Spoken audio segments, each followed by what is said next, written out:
brincadeira, lá no Leão nós temos trabalhadores de várias casas espíritas, várias, e temos ainda, nos damos ao luxo de ter uma passista católica apostólica romana, porque ela achou que tinha condições de curar, foi lá na instituição, perguntou se poderia fazer o curso, fez o curso, depois perguntou se poderia fazer um treinamento na instituição, fez, e quando terminou ela disse, lá na igreja não vão deixar, eu posso aplicar aqui? Pode. E é uma senhora magnetizadora. E ela disse, Jacó, hoje eu já entendo muita coisa do espiritismo, eu ainda não tenho coragem de me dizer espírita. E você vai à missa ainda e disse, vou porque a família cobra, mas eu estou lá e disse, meu Deus do céu, isso está errado. Ela fica lá brigando com o padre o tempo todo. E o marido dela é ateu. E um dia eu estava viajando, quando eu cheguei na segunda-feira, nós só aplicamos passes nos idosos da nossa instituição, que são idosos extremamente carentes, não são idosos de pessoas ricas que pagam para ficar lá não, são idosos abandonados, a maioria chega lá que é a própria promotoria de justiça e defesa do cidadão que pede e a gente coloca lá. E na segunda-feira é o dia que a gente faz magnetismo nos idosos, fazemos na segunda e na quarta, só que na segunda é a dedicação integral só para eles.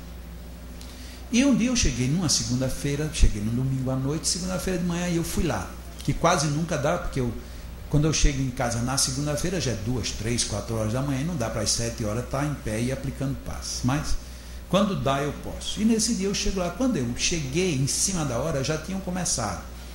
E lá a primeira coisa que a gente faz na segunda-feira é magnetizar as águas dos idosos, então todos os trabalhadores ficam ali magnetizando as águas. E quando eu entrei no maior silêncio, quem eu vejo? Está lá o ateu. Então, de olhinho fechado, compenetrado, todo mundo lá e ele lá no meio. Eu digo, Jesus. Quase que eu me tornava protestante e dizia, sangue de Cristo tem poder, porque é um negócio sério. Quando terminou aquilo, que ele baixou as mãos, que ele abriu os olhos, que me viu, ele teve um susto. Aí terminou ali, ele foi saindo, eu digo, vem cá. Disse, não, Jacó, não, vem cá, porque que está vendo? Ele já é um senhor dos seus 75 anos. Ele disse, não, é porque eu fiquei ali, olha, você sabe, eu gosto tanto de vir. E aí eu fico aqui, e aí eu sinto um negócio saindo de mim. E aí um dia eu coloquei as minhas mãos, olha, eu me senti tão bem depois. Eu digo, Deus está operando pelas suas mãos. Ele diz, eu não sei se é esse negócio que você chama de Deus, mas que é uma coisa que vem. Pois é, lá no Leão a gente tem até um ateu que magnetiza a água, já pensou? Então é uma instituição fantástica. Vamos em frente. É isso daí, esse texto todo, ele está na Revista Espírita, que é o texto da Revista Espírita de março de 1858. Contudo, como o magnetismo já possui entre nós órgãos especiais, justamente acreditados, seria supérfluo insistirmos sobre um assunto tratado com superioridade de talento e de experiência. Então aí Allan Kardec explicava por que ele não tratou tanto de magnetismo no espiritismo, porque na época havia consultório de magnetizadores para tudo quanto era lado, em toda esquina tinha um magnetizador. E havia uma literatura muito vasta, muito farta. Só o Barão de Poté, o que ele tinha na época era algo astronômico. Havia um jornal também de magnetismo que toda semana circulava, e inclusive isso hoje em dia é possível se resgatar com alguma dificuldade, mas é possível se resgatar vários desses jornais pela internet, porque o Google ele está fazendo um trabalho magistral de fazer digitação de obras antigas, e o magnetismo está sendo muito bem contemplado com isso. Então Allan Kardec diz aí que ele não entrou no espiritismo a fundo no magnetismo porque já tinha tudo e estava muito bem dirigido.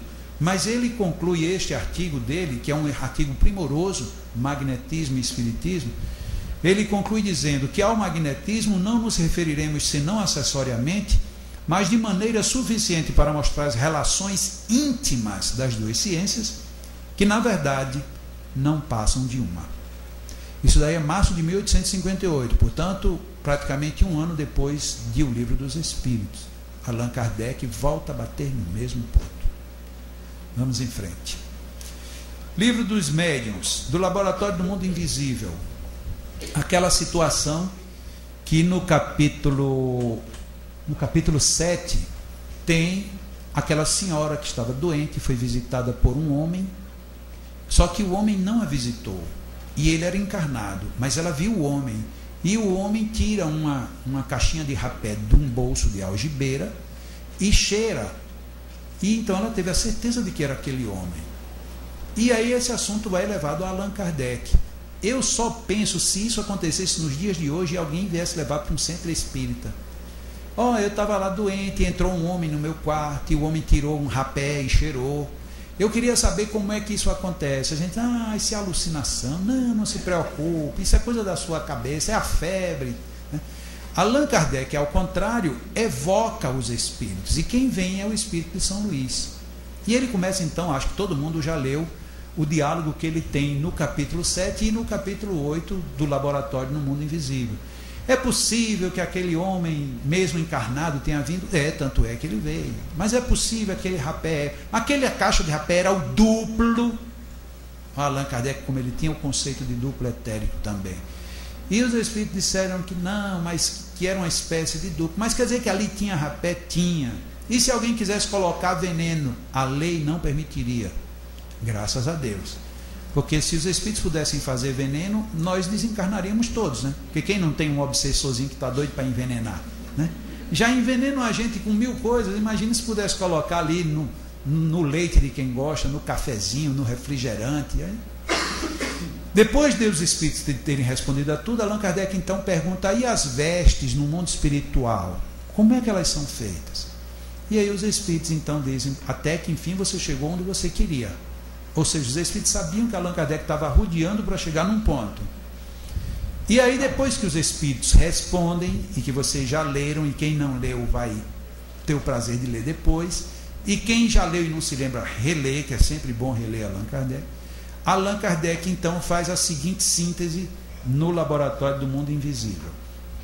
Esta teoria, a teoria que os espíritos deram para explicar as vestes no mundo espiritual, nos fornece a solução de um fato bem conhecido em magnetismo, mas inexplicado até hoje: o da mudança das propriedades da água por obra da vontade. Voltou a vontade, voltou a água se magnetiza pela vontade. Vamos em frente, vamos ver de quem é essa vontade. O espírito atuante é o do magnetizador. Uau! Então agora a gente já sabe de quem é a vontade. A vontade é do magnetizador, quase sempre assistido por outro espírito. Quase sempre. O que quer dizer quase sempre? Nem sempre. Isso não é intrigante? Porque a maioria das vezes a gente aprendeu que são os espíritos que magnetizam as águas. Aí vem Allan Kardec dizer que quem magnetiza é o magnetizador, quase sempre assistido por um espírito. Ou seja, tem vezes que não tem espíritos, e aí a gente diz que são eles apenas que magnetizam. Ou seja, a gente vira tudo ao avesso do que Allan Kardec coloca na obra dele. Então está aí o que ele está dizendo. Mas Jacó então quer dizer que se no centro espírita tiver ali, a gente põe as águas, a gente pede para os espíritos magnetizarem, eles não podem colher os fluidos daqui, juntar aí para... Pode. Mas é justo a gente dar esse trabalho para os espíritos, quando a gente poderia pegar 1 ou 2 magnetizadores e mandar eles magnetizarem? Por que tem que dar o trabalho para os espíritos? Mas no Evangelho no Lar a gente deixa ali, né, a garrafa, né? No meu Evangelho no Lar, na minha casa, quando chega no final que a gente vai magnetizar, eu tenho um casal de gêmeos de 4 anos de idade, e todas as vezes que nós vamos magnetizar a água no final da reunião, os dois vêm lá: papai, a gente também quer magnetizar. Eu digo: vem para cá. Então a água magnetizada do meu Evangelho no Lar é magnetizada por mim e pelos meus 2 bebês. Bebês, eles nem gostam que eu diga isso, né? Mas eu acredito que nós temos como colocar fluidos ali. E os espíritos podem colaborar muito, porque agora eles têm energia para trabalhar. Agora deixar aqui, tá bom, não, manda os espíritos ir lá fazer, mas calma, por que é assim? Será que de fato é desse jeito? Ele opera uma transmutação. Ele quem? Vê a oração. O espírito atuante é o do magnetizador, quase sempre assístido por um espírito. Então, como nem sempre tem espírito, então o ele é quem está sempre. O ele é o magnetizador. Ele opera uma transmutação por meio do fluido magnético, que é a substância que mais se aproxima da matéria cósmica ou elemento universal. Então, quem magnetiza a água é o magnetizador. Palavras do senhor Allan Kardec, em O Livro dos Médiuns, capítulo 8 do Laboratório do Mundo Invisível.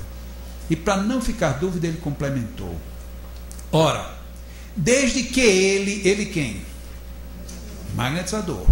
Desde que ele pode operar uma modificação nas propriedades da água, pode também produzir um fenômeno análogo com os fluidos do organismo, donde o efeito curativo da ação magnética convenientemente dirigida. Aqui ele deu o final da história.